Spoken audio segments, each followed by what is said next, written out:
reflexioa, alda. Zerbait egiterik badago. Eta gaina, ez den diskurtso hutsa esan. Dimisioak gutxitzen.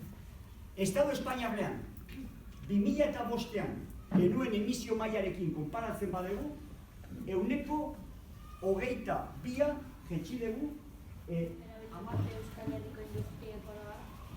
industrian, 100 ezin ditut erantzun, ez dauketelako erantzun zehatzik, baina nik esan nuke erabilpen gehien duena gaur egun gas naturala.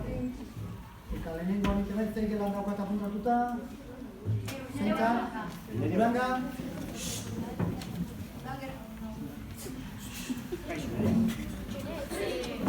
Honeflat dokumentu datean oso epe laburreko etorkizuna iluna marrazten da. 5 klabe emango zen lizkiguke egoerari aurre egiteko. Bueno, nik lehenik esango eta honen iritzizu. Ni saiatzen naiz galderak objektibatzen, hori esango dena guzti subjektiboa da. Beraz, nire iritzia. Beraz, ados egon zaitezke edo ez. Ni pixka baikorragoa naiz. Baikorragoa naiz, behar bada, nire eziketa eta lana urtetan zehar teknologia izan delako eta teknologian konfiantza handia duela. Zegoela soluzio. Gaur egun, nik uste dut soluzio gehiago dagoelaren baino. Eta 5 horiek esango dituzke laburtzen dut. Bata, energi eraginkortasun gehiago, zera energi gutxiago konsumitu eta alda, aipatu dudan kotxe batek gaur egun, orain dela 15 urteko kotxe batek baino 25 gutxiago isurtzen du. Beraz horretan gasera pasatu.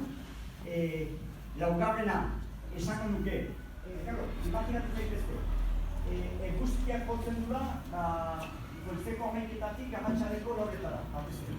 Gauza izango bali elektrizitateari jaso, gorde eta gaueko 2 karbono dioxidoa jaso materialak sortzen.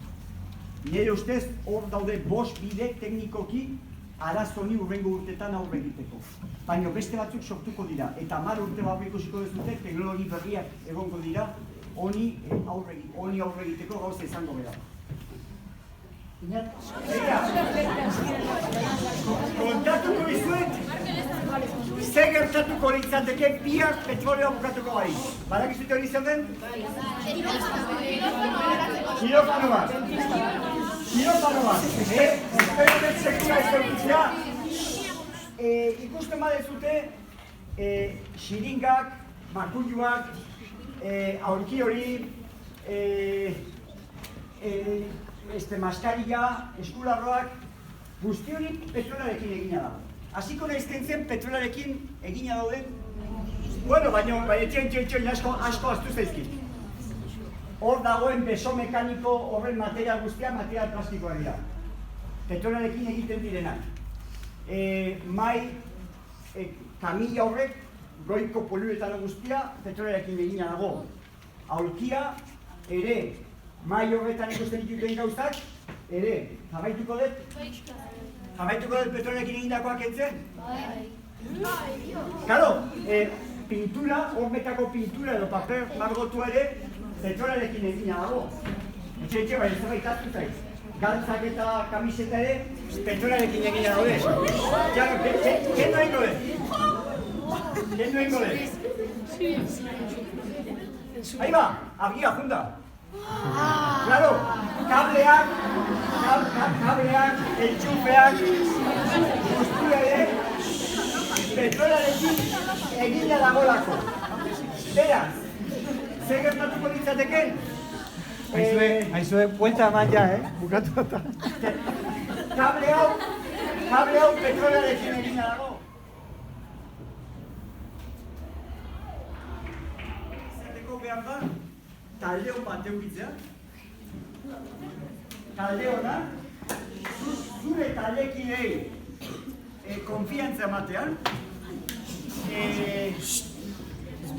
animatzea, jende guztia lana egin beharren bezala egiteari, gauza gaizki ateratzen direnean, zu nola burua zeran, zu zeuk esan nina izardura dut, pentsatzea benetan, talde osoaren lana dela. Beraz, ni ez daude aukeratu pertsona onena o ze onena izateagatik, baizik eta talde onena eta erakunde ona izateagatik, hori da klabe bizitzen.